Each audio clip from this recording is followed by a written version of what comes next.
Hay un tema que por supuesto se ha derivado de la situación que se presentó el pasado sábado con el atentado que sufrió el señor Miguel Uribe, el senador y al mismo tiempo pues precandidato.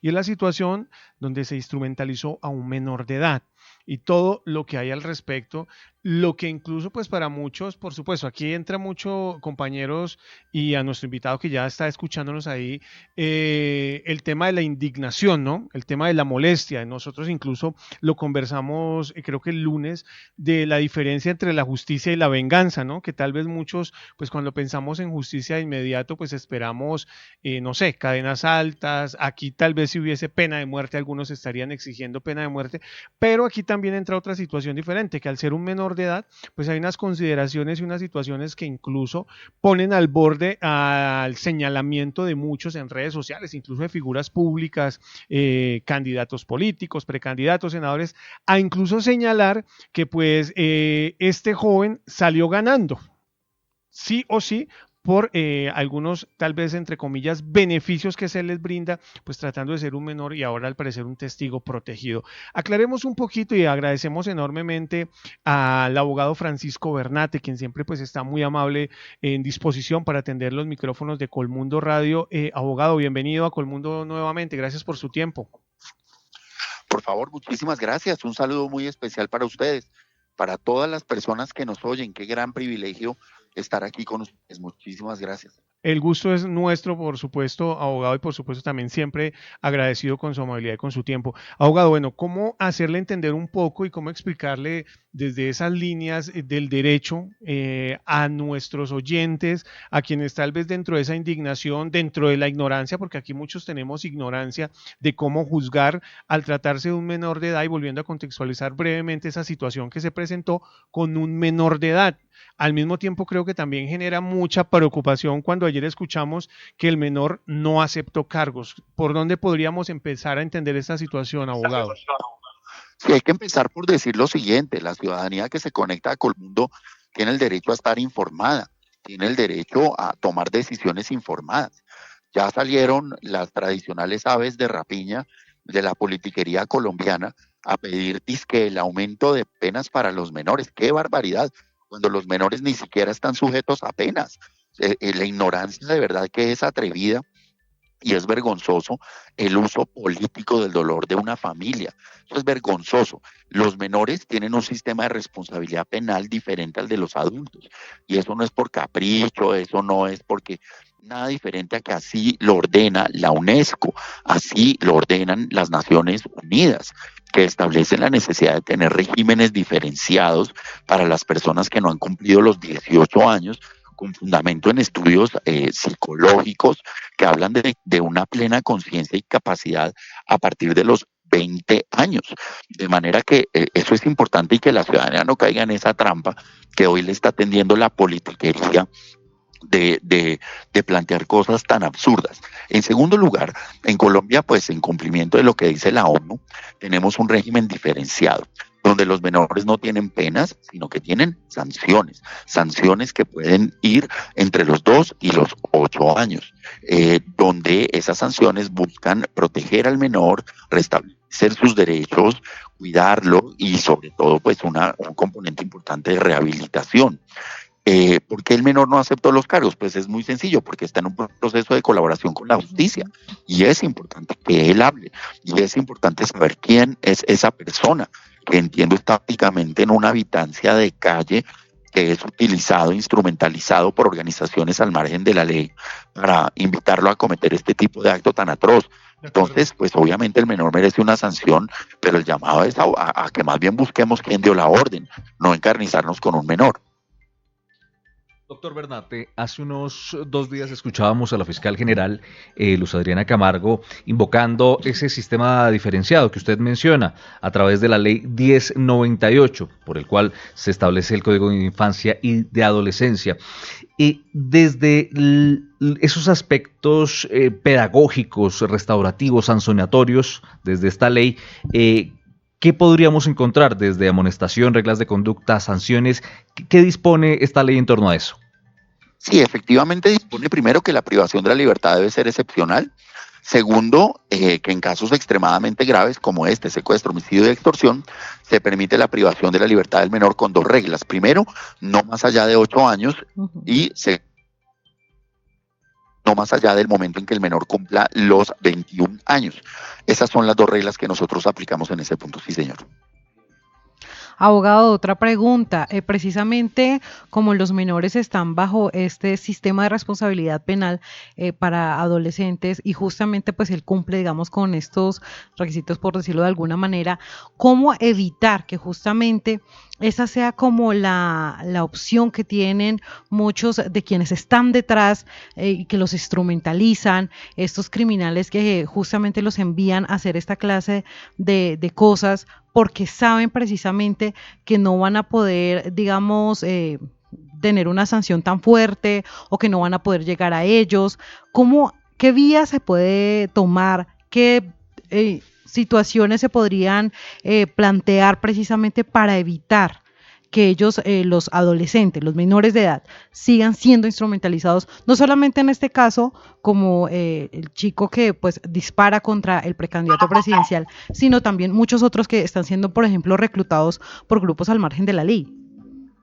Claro, con los buenos días. De hecho, yo mismo la semana pasada estaba haciendo todo lo posible por judicializar a 2 menores que asesinaron a David Esteban Nocua, que lo tiraron al río Tungurito en Bogotá.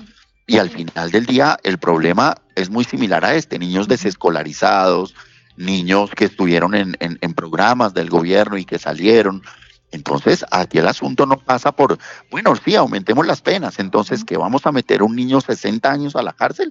No, por favor, aquí el problema es ¿qué está haciendo el gobierno? ¿Qué estamos haciendo como sociedad frente a un niño de 14 años que está desescolarizado, un niño de 14 años que no tiene una familia o que tiene círculos de familia disfuncional? ¿Qué está haciendo el bienestar familiar? ¿Qué están haciendo los colegios, las secretarías de educación?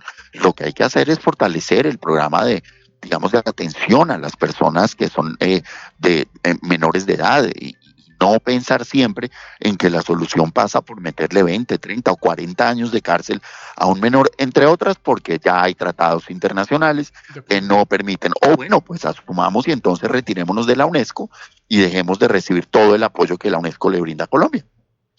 Abogado Bernarte, un saludo. Bueno, la fiscal Luz Adriana Camargo había informado que el arma que usó el menor de edad proviene desde Estados Unidos.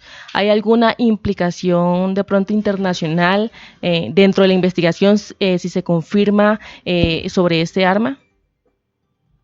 Bueno, no, yo realmente no tengo acceso a la investigación como tal, pero lo que si eso fue lo que ocurrió, pues la investigación la tiene muy fácil, porque es cuestión de mirar en qué momento ingresó esa arma a Colombia, cómo ingresó y hacer un rastreo de la misma. No es una cosa muy complicada, de manera que eso también nos llama la atención, aquí hay mucho salvaje proponiendo la despenalización del porte de armas.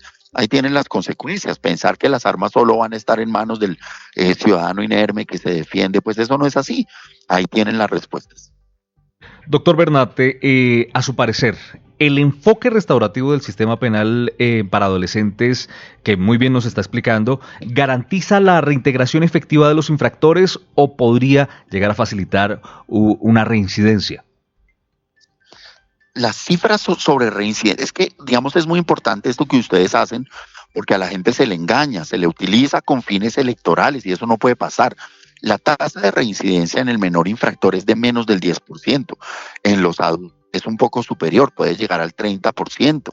Entonces, yo con eso no estoy diciendo que el sistema de responsabilidad penal juvenil sea perfecto, que la reincorporación es bastante importante. No, yo no voy a decir eso.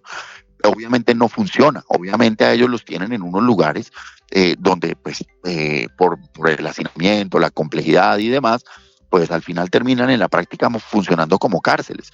Pero creo que esos datos nos dicen mucho de cómo los menores, y es importante esto, la mayoría de los delitos cometidos por los menores tienen que ver con el hurto y tienen que ver con estupefacientes, o sea, delitos que están asociados a condiciones de marginalidad, de pobreza.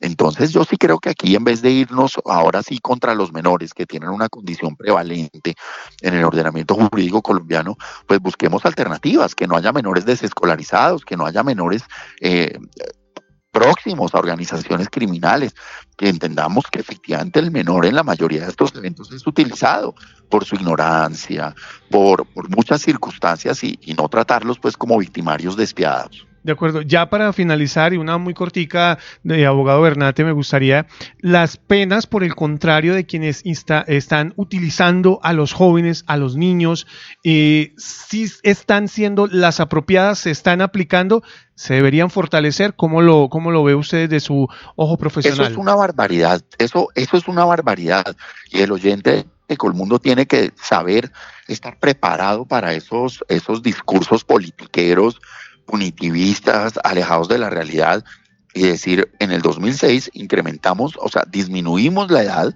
a los 14 años y se establecieron sanciones de hasta 8 años. Claro, si usted tiene 40 años, pues 8 años puede que le parezca muy poquito, pero a los 15 años es más de la mitad de la vida del menor. Son penas que son lo suficientemente graves, y obvio, ahí viene la complicidad en el discurso con el crimen organizado, porque entonces nos vamos a encarnizar con el menor en vez de buscar el problema donde está, y es el empleo, la utilización de menores para la comisión de delitos. Doctor, pero entonces, estos que utilizan, quien está instrumentalizando, quien usa al niño, quien usa al menor, como en este caso se habla de mafia, se habla de mordisco, bueno, se hablan de muchos. Hacia ellos, el sistema penal sí está aplicando las medidas que deberían ser, o se pueden fortalecer y aplicar mejor hacia quienes los utilizan.